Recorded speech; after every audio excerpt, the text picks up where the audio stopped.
So who I am? I am Sean Ma. I'm from PingCAP, which is the company that backed the TiDB project. And I'm a tech lead from OLAP team. And basically, I'm working on shared OLAP products and features. And previously, I was a tech lead for Netease and working on big data infrastructure team. And my focus is on SQL and Hadoop and also big data related stuff. So the agenda here is first a little bit about TiDB and TiKV itself, and then what is TiSpark and its architecture and the benefit of using it, and also the roadmap. So what is TiDB? You probably heard it or not, but it's an open source. It's an open source database project, and it's distributed RDBMS. So it's more like traditional database. It's transactional, so you can use it like in some relational database scenarios. And it's inspired by Google Spanner, and it's horizontal scalable. Also, it provides very strong ACID transactions and high availability, auto failover, and SQL stale. So actually, it's already been widely used in different industries in China. It includes internet, gaming, and we even have been banking customers who use TiDB to support their online transaction and money transfer things. So this is a diagram of TiDB and TiKV. So on the top of it is a TiDB servers, and they are stateless servers. So they don't store any information inside. And for the downside part, it's the TiKV, and it's a cluster of key value store nodes. For the right-hand side part, it's the placement driver. So placement drivers serve multiple purposes. And first, it's a global Oracle timestamp server. So you might know that timestamp and time is very important in the distributed transaction. So this serves as a global Oracle for timestamp, and it also stores the metadata. The metadata is how data being distributed. So if you want to locate a certain data, you need to query the placement driver that's where the data being stored. And also it serves for a flow control and data balance. So if you add new nodes into the TiKV cluster, the data will be moved around according to the space. And also, it has the load balance. So if one of the TiKV nodes is too hot, then we'll instruct the leader to be moved to other nodes. So this is a picture of the TiKV itself. So inside TiKV, we have the RocksDB inside. So it's a key value store. And all the data has been distributed and split into different pieces. We call it region. The region inside is a sorted key value pairs. Each of the region will have multiple replications. Because it's a distributed system, so you might know that distributed system needs to have some fault tolerance, so we make it different, multiple data replication. For each of the group of the region, we use raft consensus algorithm to chain them together. So it's kind of a very strong consensus algorithm for distributed computing. Each time there will be only one leader to be voted as leader. That leader will accept user requests, both read and write.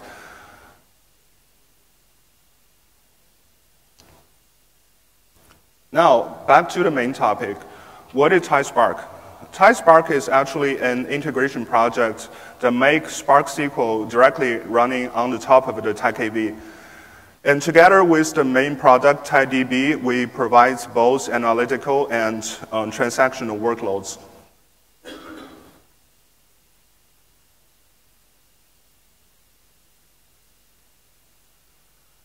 So TiSpark is more than a data source. Actually, it does not use the data source API, not yet. And it will do something beyond the data source API can provide. It will do complex calculation pushdown and also key range pruning. Also, we have the index support both for cluster index and non-cluster index. And we have optimization for index-only query. And we have our own cost-based optimization. It's based on histogram statistics. And we use it to pick up the right index and access paths.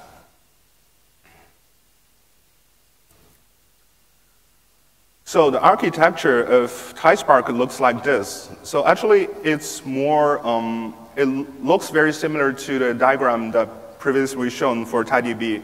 The difference is that TiDB has been replaced by the Spark cluster. So for the Spark cluster, it's just like a normal Spark cluster. It has the Spark driver and the Spark executor. And for each of the components, it will be attached with the TiSpark components. TiSpark for different, running in different places will have serve different purpose. On Spark driver, TiSpark is responsible for translate the metadata from TiDB into Spark format. So the metadata here is something like a system catalog things. What is the database and what's the table inside and what's the table schema for each of the table. So TiSpark will register the table as Spark SQL table. And also it's responsible for transform the Spark logical plan into something we need. And will be rewritten into TiKV's coprocessor request. And also it's responsible for query the placement driver because previously said the placement driver recorded how data being distributed. So you can locate the data you need by querying the placement driver, and it will use that information to form the Spark's partition and splits. Inside the Spark executor, it will do the encoding and decoding stuff to read the binary formats data from TiKV and transform it into Spark rows. So how everything made it possible? Because Spark has convenience interface, it's called experimental methods. It allows users to inject your own injection points to change the behavior of internal of the Spark SQL. Actually, we use those experimental methods to inject our own logic inside. But the downside of using such interface is that those interfaces are not public APIs. So Spark community does not guarantee that those interfaces does not change, or the things exposed by those interfaces does not change. So it's the developer's responsibility to maintain the compatibility between different versions. So actually, the project has been divided into two parts. One part is a very fast Java client. Because we don't use TiDB for here, so actually we need to pay the price by bypassing that. We need to do the things that originally been done by TiDB. It includes parsing the schema and the type system and encoding and decoding coprocessor request related stuff. And it's also a full-featured TiKV client, but for now without write support. And for the calculation part, the predicates processing, index, and key range proning, aggregation pushdown, limit order toppen, those kind of things are also supported partially here. The other part is a thin layer. It's the Spark, TiSpark core. The thin layer is responsible for the plan transformation. We have a Scala class. It's called a TiStrategy. And the TiStrategy will consume the Spark SQL plan and transform it into something we need. And also the physical operators like index scan and table scan stuff is in this project as well. And because it's thin enough, so we don't bother too much, even if we upgrade the Spark version. Something might break, but because the code is not so quite complex here, so we don't bother too much about the maintenance. Let's take a look at an example. Suppose we have a table called student inside TiDB. And it has two indices. One is a primary index, and also you can also call it cluster index on student ID column. And the other is a secondary index on school column. And something special is that we have a UDF provided by user. It's called lottery, and to pick up a random student. So basically, the query is doing an aggregation to see what's the average score from school, from engineering school. So first, let's take a look at predicates processing. So the predicates here can be divided to different groups. So first is the student ID predicates, and the other is the school predicates and the UDF predicates. Assume we here choose the student ID as our choose the student ID index as our main index here to access the table. So primary index is something very different, because primary key is the key that we use to sort the region and to divide the table into different pieces and shard it across the cluster. So after query the placement driver, you probably can see that the region might look like this. The region 1 on student ID is 0 to 5,000, and region 2 is 5,000 to 10,000, and then 10,000 to 15,000. So because we have such a query that we want only the user, or only the student, the student ID, the greater equals to 8,000 and less than 10,100. So we don't need to totally touch the region 1. And we transform such predicates into coprocessor requests. We tell the region 2, please give me the data after 8,000. And for region 3, we tell it, please give me the data before 10,100.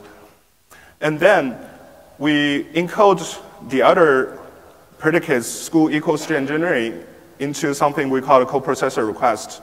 Coprocessor is a special processing unit inside each of the TiKV. It can do complex calculations for you. So after we retrieve the data based on student ID, the coprocessor will still do another filter on the school column. Then it returns the data to you.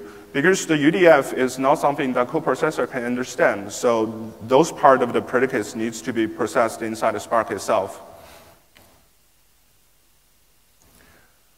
Suppose we don't choose the student ID as our access path, and instead we choose the secondary index, which is the column index, which is the school index column. Then the process will be a little bit different. We have a student's, we have an index on school columns, so there will be an index table. The index is a little bit different than the primary table, but it's also sorted on the index key. So here, the index table are sorted on the school key and also distributed by the school columns. So we go through very similar process as the previous page.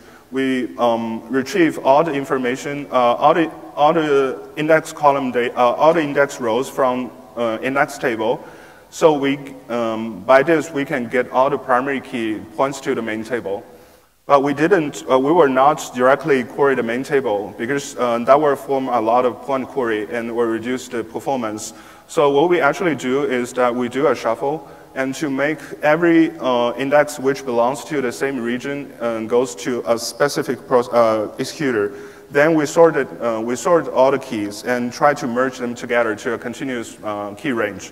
Then we send back to the main table and to query the data. So if a specific region still have, after the sort and merge, still have too many point queries, then we will downgrade the request to table scan for that specific region.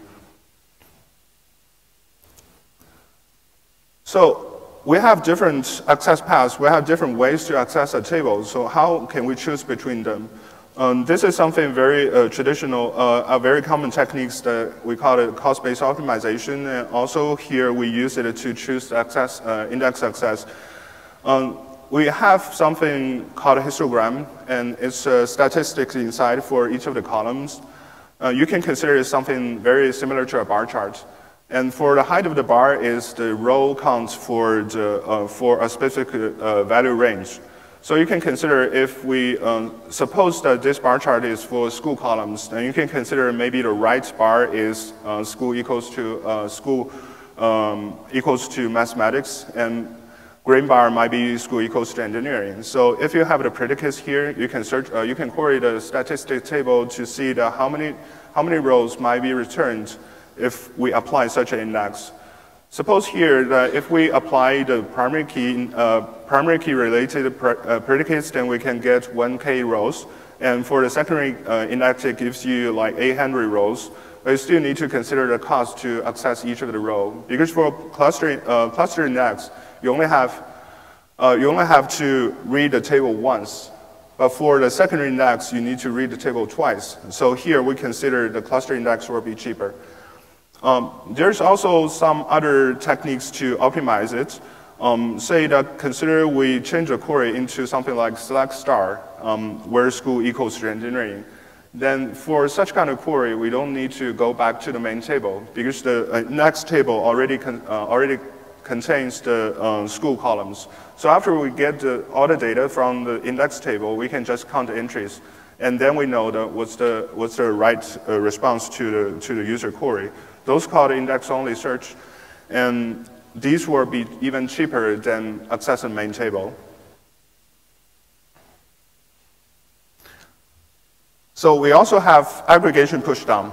So aggregation pushdown is a technique that we rewrite a query plan that splits the aggregation parts into two pieces. One piece is for the coprocessor request, and we send it down to each of the region, and the region coprocessor will calculate the partial results, the partial aggregation results for you, and then return it back to the Spark, and Spark will do the final merge. But some of the aggregates cannot be directly pushed down. Say, for example, the average, you cannot just push down the average, but you need to rewrite it into something like sum divided by count.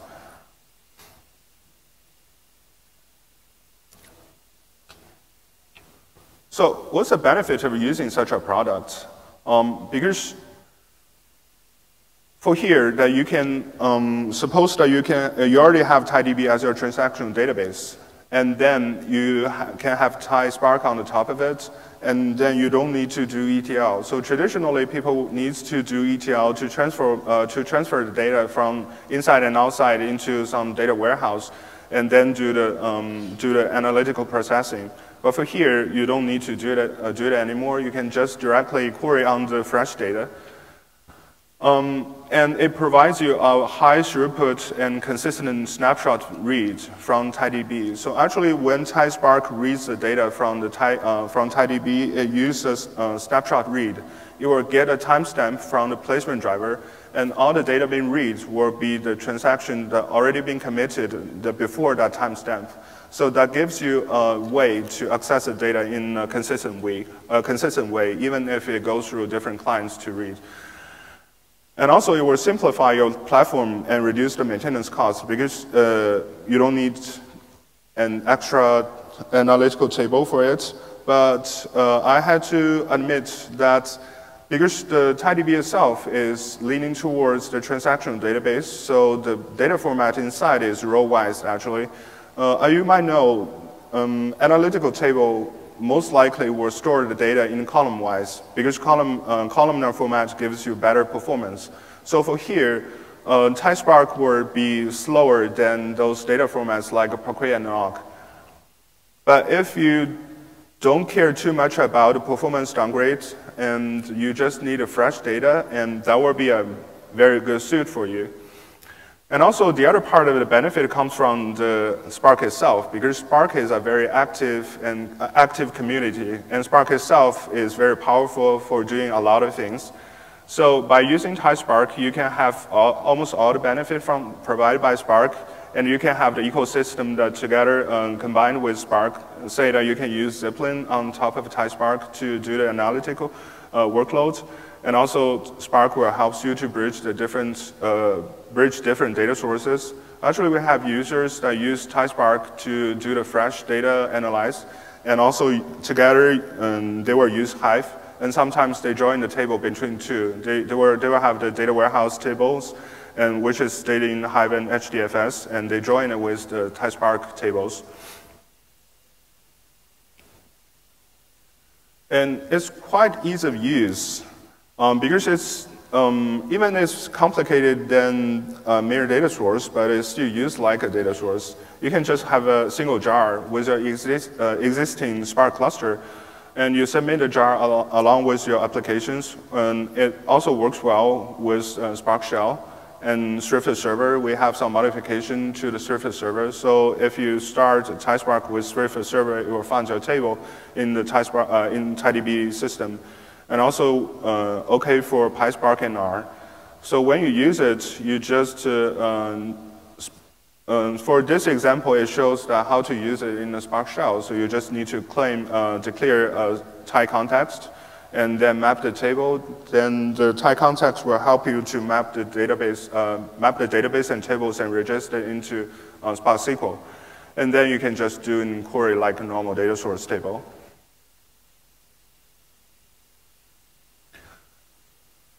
So what is next? For now, the project has already gone through version 1 GA. And for next, we need to support the batch writes. Because for now, TiSpark only supports write back to database using only the original JDBC connections. But it's kind of slower. But we want to support the batch writes, but with some compromise of the transaction consistency. But if you still need to write it back using like a transactional way, you still need to use the Spark JDBC driver. And also we want to have the JSON support because TiDB already have that support. And partition table is something very important for both transactional and analytical purpose. Because usually people will partition the table in the date between different dates. And also harsh partition help us to release the hotspots in the TiKV if you gradually inject data into one region, then that region might be very hot. So the harsh partition will help you to split the workloads among different TiKV cluster nodes. We might also try something like join optimization, because after we have the table range partition and a harsh partition, and also we have the global partition on the primary key, we can leverage those partition informations to do different joins to, it might be in some case we don't need to shuffle the table again. Also, there's another ongoing project, because I said we store data in the column in row-wise, and that will pay us very heavy penalties to read the data compared to those columnar formats like Parquet and Nog. So we also have an ongoing project to store data in a columnar storage. But for the upper part of that project, it's still very similar to the TiSpark, similar to the techniques that we used described it before. I will leave some time. Probably you have some questions maybe for TiDB itself or TiKV, because that's not the main project for this topic, but also I will answer questions maybe you are more interested in.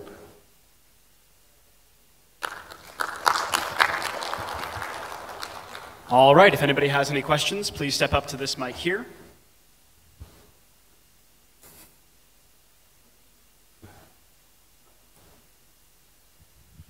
Looks like everybody's just excited to get out. So let's have one more round of applause.